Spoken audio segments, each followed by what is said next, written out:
It's that time of the year again, isn't it?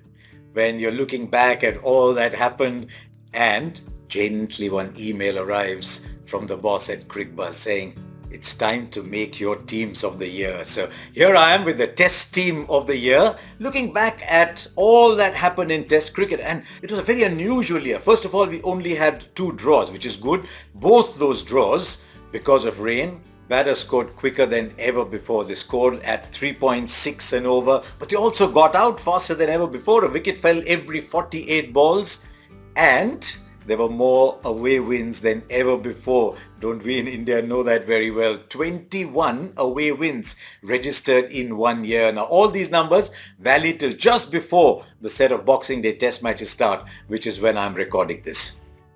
Right then, let's get down to doing the team of 2024, the test team of 2024.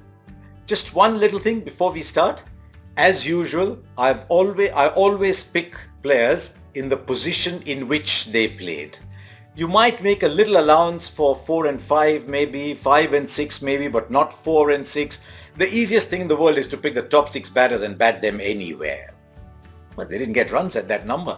Joe Root batted magnificently at 4, Brook at 5. They bat at 3. Would they get the same number of runs? We don't know. It's a different beast. So I put that limitation on myself. I put that condition on myself that I will pick a team of players who played at those positions.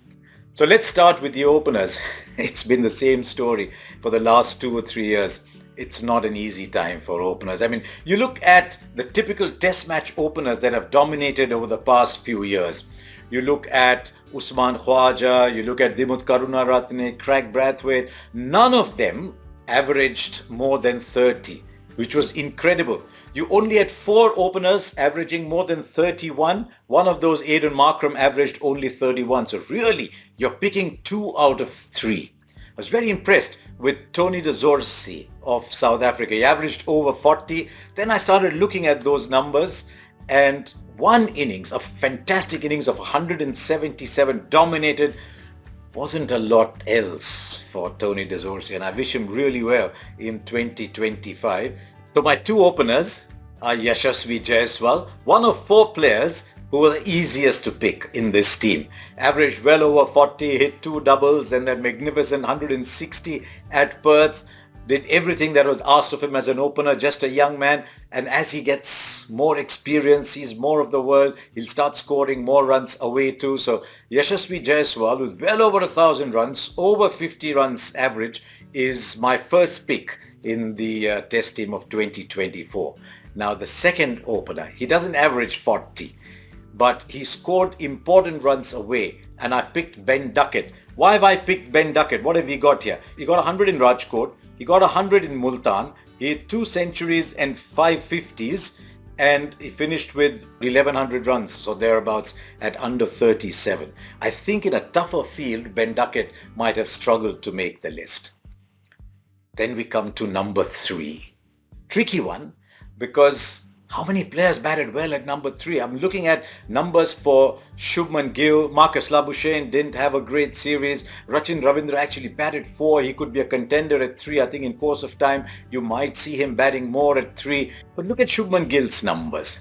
Average sort of early 40s, is struggling to score runs away from home. He's looking very good, and I desperately hope 25 is his year. But it was very difficult for me to look beyond Kane Williamson. Even though his numbers are skewed by a bout of heavy scoring at home, he got a lot of his runs, I admit, against South Africa. He didn't come to India. But listen, how do you put aside someone who's made 1,000 runs at 59.6 and hit 400? So there you go. In a year where batters didn't do such a lot, especially in the top 3, I've gone with Kane Williamson. So there I've got Jaiswal, I've got Duckett, I've got Williamson. Then I was relieved. 4, 5, 6. Very easy picks. Number 4, Joe Root. He hit 600s. He's by some distance the number 1 test match batter in world cricket at the moment. At number 5, I went with Harry Brook. He's going to be some player. I know it was a bit of a all or nothing season for Brook. Got a lot of runs in Pakistan. In New Zealand, he just manufactures runs. Struggled when the ball started to turn, by the way, in Pakistan. Didn't come to India. But He made 1100 runs at 55 with 400s. And as I said, he's going to be a really special player as he evolves. I just love the audacity with which he plays. So he was an easy pick at number 5. Audacity was also the word I associated with someone that just shook us, arrived out of nowhere and said, "You better start looking at me. My name is Kamindo Mendes." I wondered what he was doing when I started seeing his scores at number 7. Then I watched him bat and I wondered even more what he was doing batting at number 7. Eventually Sri Lanka started to push him up. He's going to be some player. I only hope Sri Lanka look after him, give him the right numbers and stay with him even if he goes through a little downward patch. But look at Kamindo Mendes, 1049 runs at 75 with 5 centuries. So there you are, my 4, 5, 6 is done. I'm looking very good. I know you're looking at this and saying, what's he up to? Where is Travis Head? He averaged 46, he got 300s, but it was a peculiar kind of performance pattern from Travis Head. He loved playing against India. He's been a thorn in our flesh for a long time. But outside of India, he didn't quite have the same performance. And you've got to look at that, array that against Mendes and Harry Brook. Well, that's how it is sometimes. You can only pick 3 in the middle order. Now at number 7, I went with Mohammad Rizwan. Made 509 runs, averaged about 50. I know 170 of those came in one innings in Bangladesh, but he kept wickets on 2 turners. I like his spunk. He's always there in the game, and I think he's just a really good cricketer. So I went with Mohammad Rizwan at 7. As I said, I don't mind 6, 7, 8, between 6 and 7, 7 and 8, being a little liberal with batting positions. Probably Rizwan plays most of his cricket at 6, 6 and 7. I'm not too worried. So Mohammad Rizwan is my number 7. Number 8 was tough. So I'll take a little pause and move on to 9, 10 and 11. I want 3 fast bowlers in my side because I've looked at 6 batters, a keeper and 4 bowlers, which is what most good teams do. I've gone with 1 spinner, 3 fast bowlers. Joe Root is my 5th bowler. Now there are 6 fast bowlers here in contention for 3 spots, and each of them generated fantastic numbers. I'm just looking down those numbers now. Matt Henry had a fantastic year. Josh Hazelwood 35 at 14 almost, thereabouts, striking at 34. And Jaden Seals, everyone tells me he's going to be the player to watch. 35 wickets at 20, striking at 34. But I look slightly beyond those. You could pick these 3 and form a fantastic team, but I looked slightly beyond. I looked at Gus Atkinson. There's something about him. He comes bustling, and I didn't even bother about his runs. Just look at the way he bowled. He bowled sometimes in difficult conditions. He could be the workhorse. He could be quick as well. And Atkinson had 52 wickets at 22, and it was one of the great startup performances, for want of a better word, in 2024. So Gus Atkinson comes in at number 9 in my spot. I've opted to use my little preference for number 10, and I've gone with Kagiso Rabada. He took wickets in Bangladesh. He's had a great resurgence. He's looking fit. He's looking like he's keen. He's looking quick again. And Kagiso Rabada, when he's bowling like that, is in a list all his own. So Kagiso Rabada, who took 32 wickets from 7 tests at 18 as my other fast bowler. Now if only all my selections were as easy as this one. Jasprit Bumrah. What a joy it has been to watch Jasprit Bumrah across formats, across situations, across countries. There isn't a bowler in world cricket at the moment like Bumrah, and he took 62 wickets at 14.6. carrying his country's bowling attack everywhere he went. So Jasprit Bumrah is my last fast bowler. Now remember, I've left out number 8. Okay, I wanted a spinner. Now talking of spinners, where are the wrist spinners? One more year in which we hardly saw any wrist spin. Where are the off spinners?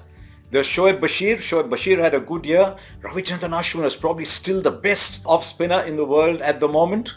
That's topic for another day, I know. So eventually my choices came down to the left arm spinners, and I had to choose between Keshav Maharaj, fantastic 35 wickets from 7 games. I looked at Prabhat Jayasuriya, and I really do think he could become another Rangana Herath, but his wickets were a little expensive, and he bowled a lot, I must admit, because he's been carrying his country's bowling attack as well for a while.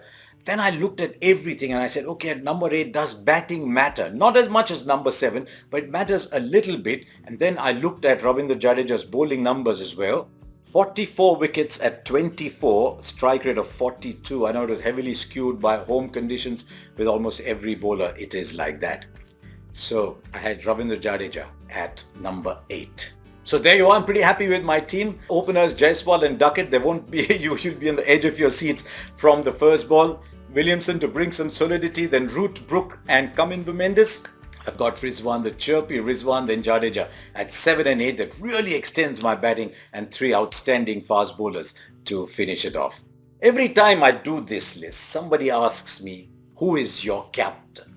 Now, you could have Joe Root as your captain, but he's a reluctant captain. He's not very happy being there. Mohammad Rizwan, captain, has done well in the white ball games for Pakistan. He's got a fair bit to do standing back.